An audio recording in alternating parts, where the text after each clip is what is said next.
Axel de Tarlet, que se passe-t-il? Malaise dans le secteur bancaire, vous nous annoncez ça. Le patron de la Société Générale explique que les banques vont devoir changer de modèle. Voilà, quand remonte la dernière fois que vous avez poussé la porte de votre agence bancaire? Ça fait il y a longtemps. Donc, ça fait oui. très longtemps. Eh ben voilà, Oui. oui, parce que maintenant on fait tout sur Internet, que ce soit pour faire des virements, commander des chéquiers ou même faire du crédit ou des placements. Et même maintenant, ce qui se passe, c'est que de plus en plus, les gens quittent leur banque traditionnelle pour aller sur des banques en ligne. Vous avez Boursorama, par exemple, qui est le leader français, qui gagne 30% de clients en plus chaque année. Là, ils en sont à 1 800 000. Et donc, vous avez le patron de la Société Générale ce matin, qui, dans une interview sur leparisien.fr, le reconnaît bien volontiers. Il dit, si vous êtes un particulier, que vous n'avez pas de besoins spécifiques compliqués, franchement, vous avez tout intérêt à aller sur boursorama.fr. Alors ici, d'autant plus tranquillement, Oui, Boursorama. parce que ça fait partie de la Société Générale. Exactement, parce que ça fait pas, c'est une filiale. Mais vous avez des tas de banques en ligne qui marchent très très bien en ce moment, parce qu'il y a beaucoup moins de frais, il n'y a pas de frais de tenue de banque, il n'y a pas de frais à l'étranger, la carte bleue est offerte. Donc on va les citer, les Hello Bank, les Revolut, les N26 ou les Orange, la banque Orange Bank.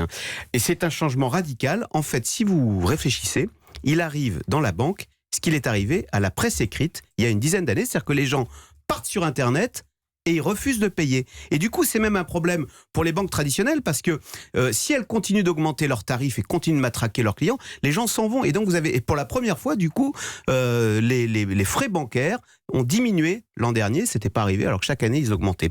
Et sauf que derrière, le problème des banques traditionnelles, c'est qu'elles ont d'énormes agences, des milliers d'agences qui sont vides apparemment. Et donc, qu'en faire? Alors, c'est un gros problème pour les banques, parce qu'elles n'osent pas trop fermer d'agences, donc elles le font avec parcimonie, parce qu'elles gagnent encore des milliards d'euros. Donc, si vous voulez engager un vaste plan de fermeture d'agences, quand on gagne des milliards, c'est compliqué. Donc, que font-elles?